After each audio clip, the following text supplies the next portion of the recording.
Hi,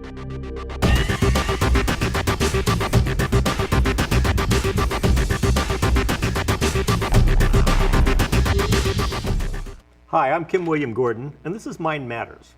In Mind Matters, we explore the implications of rapidly advancing technologies as it accelerates us to re-engineering society, culture, and basically who we are.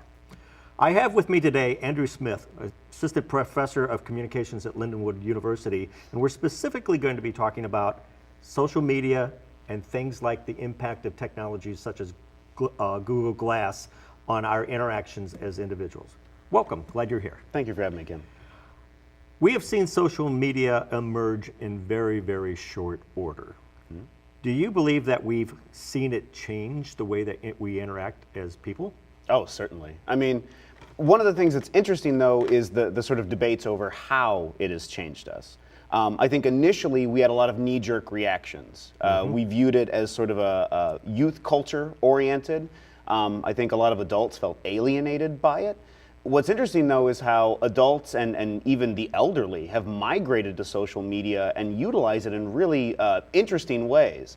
Now, there are a lot of positives in regards to this. You know, Arab Spring gets mentioned all the time. All the time. Now, you know, we can debate whether that really is that monumental of an event with social media, but it's certainly brought it to the forefront as a tool. Yeah, it contributed to it, no doubt. Right, yeah, certainly. But you know, I think that's the thing about social media that we need to understand is that as much as it's a tool, it's also our new public space. Mm-hmm. And the same sort of rules that we have about public space need to be applied to this fake internet space. Well, I shouldn't say fake, this digital, this virtual space, right?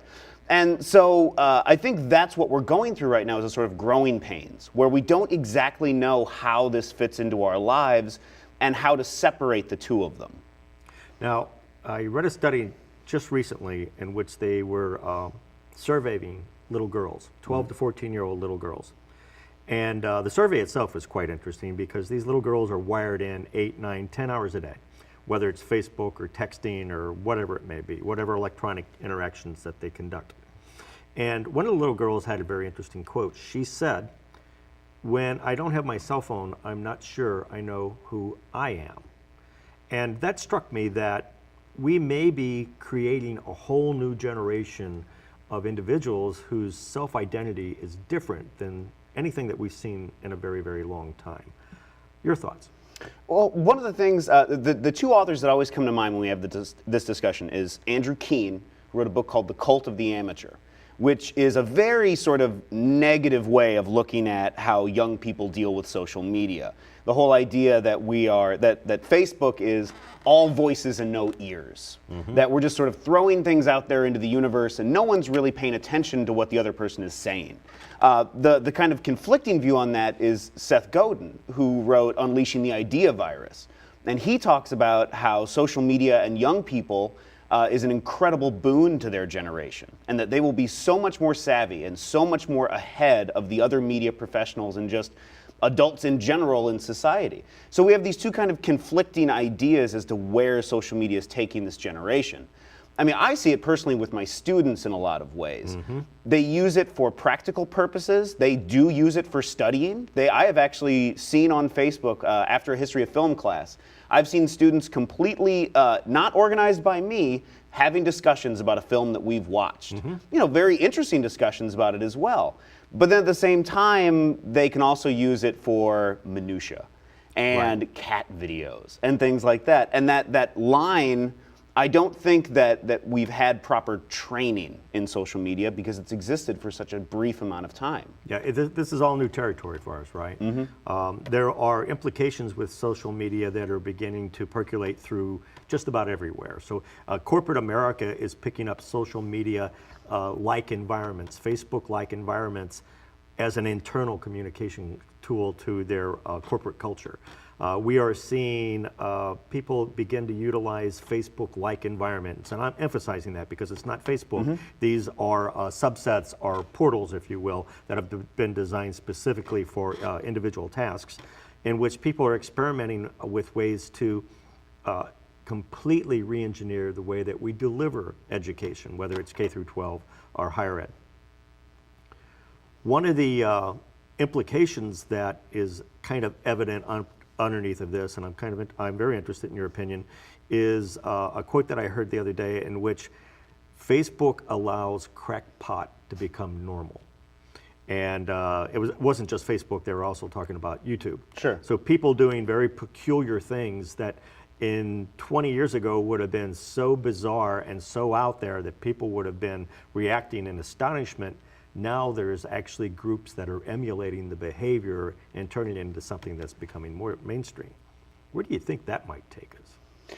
I do find it interesting that fringe elements now have a huge mouthpiece. They do. I mean, an enormous one. And something interesting that I find, no matter where anyone may sit on this debate, scientists are about 50-50, the perception is that it's 50-50 in terms of global warming, that scientists are down the middle about that. That's not true That's at not all. true. It's inordinately on the side of scientists and specialists believing, yes, we are causing this, and yes, this is a result. But because those fringe voices have the same sort of bandwidth, the same sort of sites, the same sort of ways of communicating, the perception by the public is 50-50. And that's one of the more damaging things and one of the stranger things about social media. Initially, when Facebook had its feed, you could see what all of your friends were posting. Then they implemented this idea that you could block certain people if you didn't like them. Then they implemented an algorithm that learned who you click on most, what articles you click on. So now we have selective exposure at an incredible rate where if you are, let's think about it. If you are conservative, you're not going to add Rachel Maddow on Facebook. So you're limiting your perception of what the world is truly like. And that's an area that concerns me about social media. It actually allows us to restrict certain information, but then it does it for us because it learns what we want. Learn behaviors. Right. And those algorithms are becoming more and more powerful, right? Folks like Google have mastered that, and they're getting even better at it. The predictive modeling that Google is now putting into place, in which Google is going to attempt to figure out what it is you're searching for before you even get past the first character. Right. Because it's already done a profile on your background and understands some of the areas that you might be looking at. Let's talk about education, higher ed itself, because you're an educator and you're dealing with basically a digital generation, of which, by the way, I do differentiate between the digital natives that we're basically dealing with in college four-year institutions today, and then the upcoming group that I refer to as the cloudizens, or cloud citizens. Okay. I think the cloud citizens are deeper into the cloud than the netizens. Sure. What do you think a four-year institution looks like 5 years from now? Is it a traditional classroom, or are we becoming more and more virtual with these social network support systems? I think you're going to see a combination of the two, honestly, because when you look at the amount of K through 12 schools that are implementing iPads and various technologies into the classroom, which means there's an entire generation learning from day one how to learn and function based on these devices.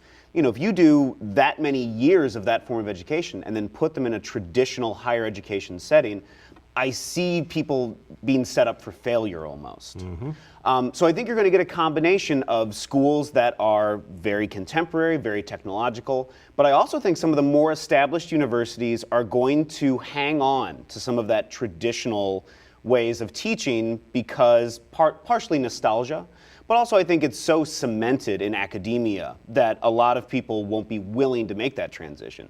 They will be dinosaurs, though. Right. I mean, it will be almost quaint that a classroom is taught that way. Most of the radical and innovative thinking that I'm reading regarding higher education is really boiling down to a fundamental question of what is education? What is an educated individual in a 21st, 22nd century setting? Yeah.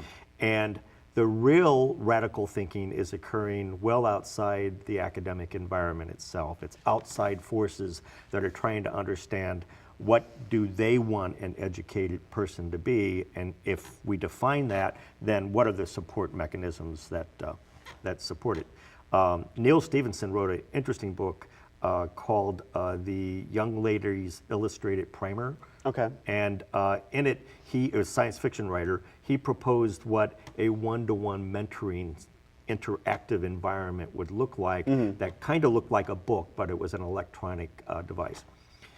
I wonder if education in the future gets closer to the ideal of a one-to-one mentor as opposed to a one-to-many in the classrooms. It remains to be seen. Let's talk about Google Glass because it's getting a lot of press. There are bars that have banned Google Glass from within the facility. There are classrooms that are banning it. Google Glass, for the audience's edification, is a pair of glasses that you put on that project telemetry into your eye. So as you're looking through the glasses, I might see a series of icons around your head, and I'll be communicating with data as we're having this conversation. Where do you think Google Glass fits into the whole social media interactive environment? It's interesting because a lot of what we predicted about the media and our interaction with the media, if you go back to the mid to late 80s, it was all virtual reality. We were going to, live in these pods and exist in these virtual places. And even recently with the rise of social media in the last 10 years, Second Life was really touted as this very powerful, important place. Yes. Which has really fallen off over the last few years. I find it interesting that our predictions about technology, we assumed that we were going to go into this digital realm. We're bringing everything into the physical realm. That's what's really fascinating about Google Glass, is that people are willing to implement the digital world into the physical world. There's no longer going to be that separation. Right. Yeah. Yeah. And that could have some I will be frightened while at the same time fascinated to see how that changes the way we interact and how that changes day-to-day life. Well, it's going to certainly change our perception of what we think reality is. I can see a world in which, let's project it 5-10 years out, in which we are so accustomed to being in the machine, the ghost in the machine, if you will, that the minute we take the glasses off or the contact lenses, or at some point we'll embed the chip in the optic nerve, that we won't even recognize the world in its natural state. Right. Well, I mean, it's similar to that comment you made earlier about the young woman not knowing who she was. Right. I mean, that's a very similar sort of danger. It's interesting, the way Google advertises this product is in these 1 minute to 2 minute long demo videos where we see from a first person perspective of an individual. And it's all very nice. It's very quaint. He's walking down the street and sees a concert photo, so he takes a picture of it to remind him to go to it later. Exactly. He goes on the roof and watches the sunset and sends it to his girlfriend. It's all very, that's a lot of how Apple has advertised these products to us. Not the functionality, the circuitry, and everything like that. How it can implement into our lives, how it can make the human experience better. And that's what I find interesting, is that people very quickly buy into that. That there's almost as though there is something wrong or something limiting to what's going on, and that this technology will somehow that our free them. lives are not complete, and it requires advanced augmented technology in order to supplement our lives so that we're happier. Right.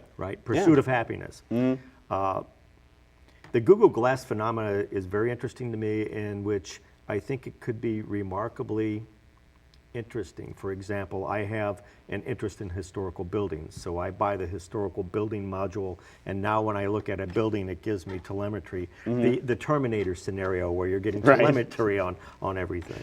The other element of it, though, is at some stage you're no longer interacting as you are and I are one-on-one.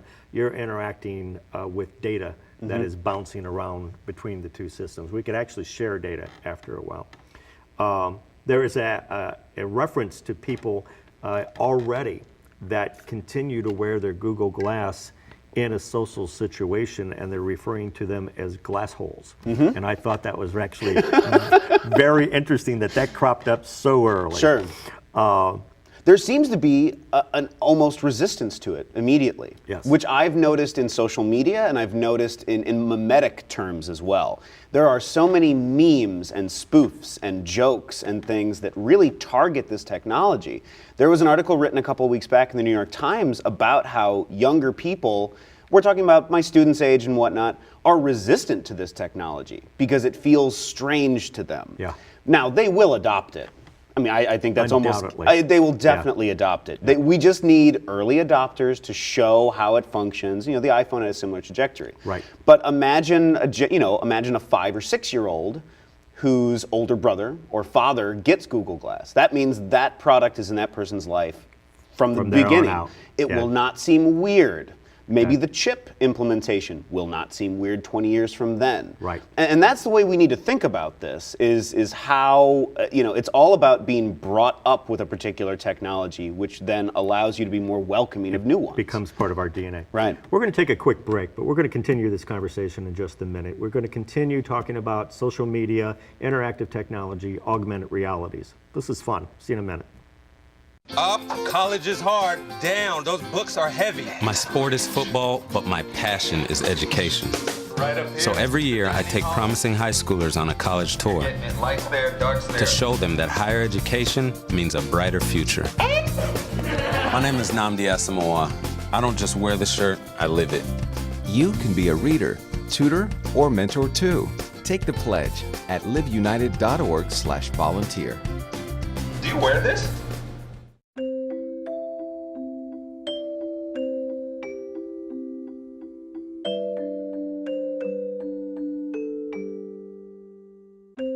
Lead paint poisoning affects 1 million children today. If you're pregnant or have young children and your home was built before 1978, you could be at risk. Learn how to protect your family. To find your home's danger zones, the health effects, or just to find help, log on to leadfreekids.org.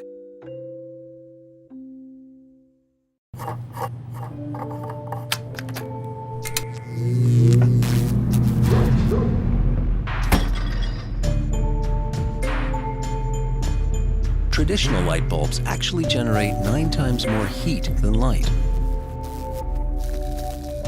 Switch to Energy Star light bulbs, and you'll realize just how much cash you were really burning through. Saving energy saves you money. Learn more at EnergySavers.gov. Hi, I'm Kim William Gordon. Welcome back to Mind Matters. We're talking about social media.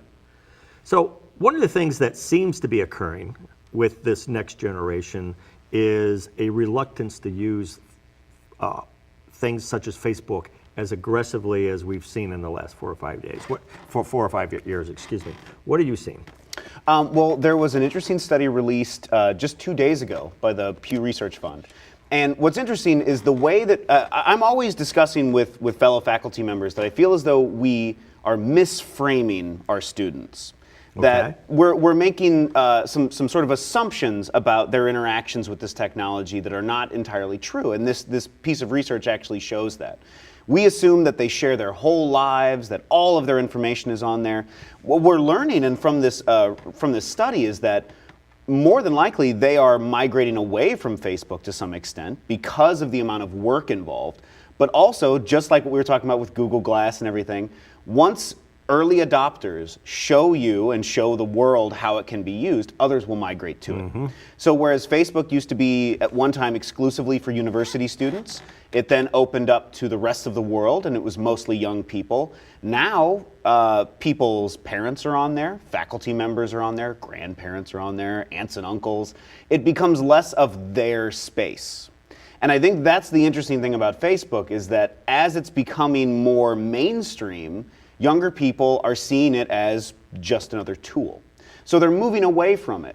But also, it's not their domain. Right, it is no longer their domain. But what's interesting is a sort of a social steganography. Okay, so steganography is similar like codes in spy novels and things like that, where young people are now posting song lyrics or obscure references or single images as a way to communicate to their core group without parents or adults Who knowing. get it. Right, exactly. Get the message. So they're developing a sub-language.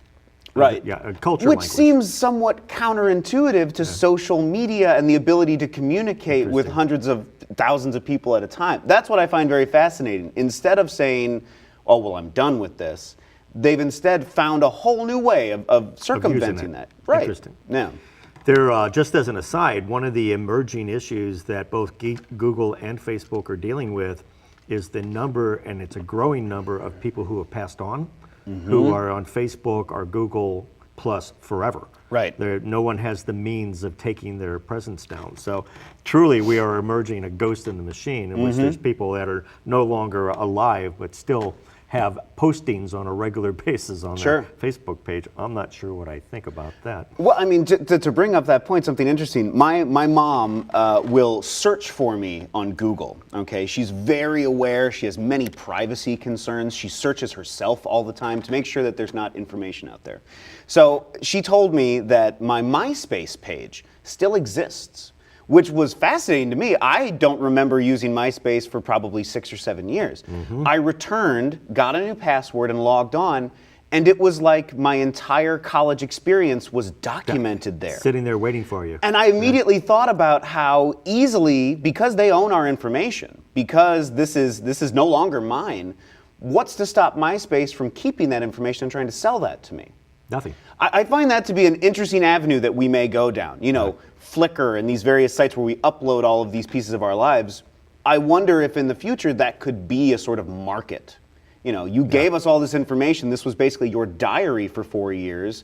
If you'd like it back, you can have it back for $50. And an offshoot of this, there's an excellent book out there called Total Recall, in which they're proposing that we are there actually, but we're right on the edge to an individual being born and just virtually every moment of their life documented in a digital form. Right. It changes the whole notion of what memory is all about, right? I want to make sure that we talk about some of the other social media forces that are afoot. There is one called LinkedIn. And LinkedIn is really the business class of social media. It is the Facebook for business people. And I've really been interested in it because the phenomena that seems to be occurring is recruiters are looking for new employees almost exclusively in things like LinkedIn. They've kind of abandoned Monster and the other resume generating machines because they believe that if you're savvy enough to have a LinkedIn account and have a robust resume, you're somebody they may want to talk to. But more important, a tool such as LinkedIn, by its name, you are wired into peer groups that validate. So you no longer need references. True. They're already built into the LinkedIn environment. What do you think employment looks like as we move forward using social networks? Well, I mean, that's a difficult thing to kind of quantify, especially considering the economic situation that we're in right now. But let's say we were to get out of this economic recession in the next 5 or 10 years, and we're in this digital era with it. I think that social media is going to become obviously a far larger component of it, to the point where these sorts of profiles will become somewhat universal, and that if you don't have a representation of yourself online, you're almost seem like Timothy McVeigh living in the woods. And that's what I find really interesting is this digital divide that we're sort of creating. The people that don't have the tools or the skills or the savvy to go online and do this, that perception might be correct, especially in the communications field. We tell all of our communications students to go on LinkedIn because it does show a level of savvy, and it also immediately has, as you said, that pre-built resume and that pre-built connection to other professionals. Well, and I do have a bias because I get requests to connect via LinkedIn all the time, and the first thing I do is to see who they're connected with because I want to assure that I'm establishing a peer-to-peer relationship. Right. So I anticipate that those kind of tools are going to accelerate. Yeah. But really what's interesting to me is I'm beginning to see in the subforums that there are groups that are beginning to emerge that are international in nature of like-minded professionals. As you alluded to, the economy is in not great shape right now, that are all having subgroups that are basically think tanks on how we're going to get out of this mess. So it's beyond government. It's beyond any formal institution. These are ad hoc grassroots organizations that are cropping up out of finely tuned, seasoned professionals that are trying to figure out how do we get the economic system 2.0. Right. I find that encouraging. And I think that's a brilliant use of the social system. I agree. In which we can garner together a lot of minds and look at a similar problem. That didn't happen 20 years ago. That didn't happen 10 years ago. These are fascinating times. One of the aspects of social media that I think will have a tremendous impact as we move forward is as we social medialize our transportation system. So the Google car. Right. We're sitting in the Google car, and now it's giving us telemetry about everything that's going on around us, including the car across from us, the car in front of us, and all the while we're connected with our friends and family. As we get deeper and deeper into this technology of connection, do you think the individual self changes, and does our attention span begin to change as well? The attention span argument is interesting to me because I come from a generation that we were touted as being, well, I guess touted is the wrong way of saying it. We were accused of being people with low attention spans because of MTV and how quickly things were edited. I don't know if you recall that. Yep. So I have a bit of a sensitivity to that because I wonder if if social media and the way we interact with it does truly affect our attention spans. I do find it interesting, though, the amount of ADD and ADHD that is being diagnosed. That could be a pharmaceutical-related thing. I've got a concern myself, yes. Yeah, but then I don't think that you can ignore the fact that technologies that do rewire us in a lot of different ways, that the rise of those coincide with the rise of these disorders. Right. So I think that there is a correlation, but I've not really read any studies that can definitively say one way or the other. I do think that it will change what it is to perceive the world. I don't know if it'll necessarily change what it is to be human yet. Once we start integrating technology into ourselves, Then things change. Then things supremely change. Yeah. I think the way we're looking at it with Google Glass and with the Google car and everything and augmented reality, we're still physical, we're still human, and I think we still perceive things as human. But the way we will see the world will be dramatically different. Almost to the point where we talk about information overload. I hear this all the time from individuals. But then at the same time, you take away somebody's phone and they feel like they're disconnected, that they don't know what's happening in the world. So I think that acceleration of information, that we want it, we crave it, it somehow makes us feel safe, while at the same time scaring the hell out of us. Because we now know about everything that happens in the world at all times. So I think it makes us more aware, but it can create these sort of cognitive illusions where we're convinced the world is more violent than it's ever been. It really is. When statistically, this is probably the safest, least violent time we've ever lived in human history. However, I find that optimistic because if everyone thinks we're horribly violent and is trying to do something about it, and it's the most peaceful times we've ever lived, then that That's true. that promises things are going to get a lot better than where they are today. That is true. I think what we have in front of us is another 3 or 4 years of experimental modeling.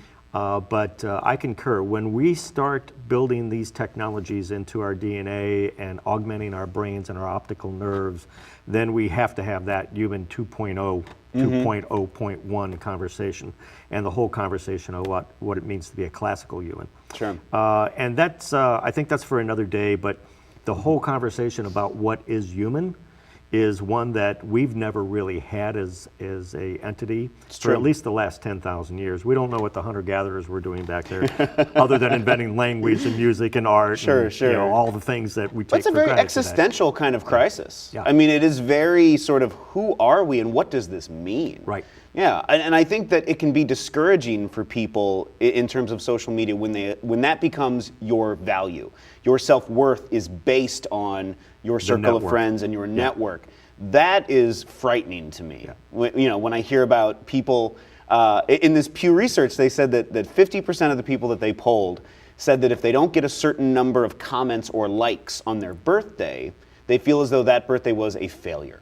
My goodness. Yeah, so it doesn't matter who you go out to the bar with or who says happy birthday to you or who calls how many presents you get. No. It's the number of likes on your Facebook Right, well, site. because the eyes that perceive who likes it and who says happy birthday is more valuable.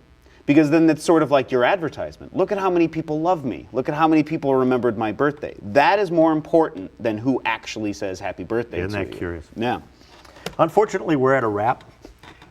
These are fascinating conversations. We live in fascinating times.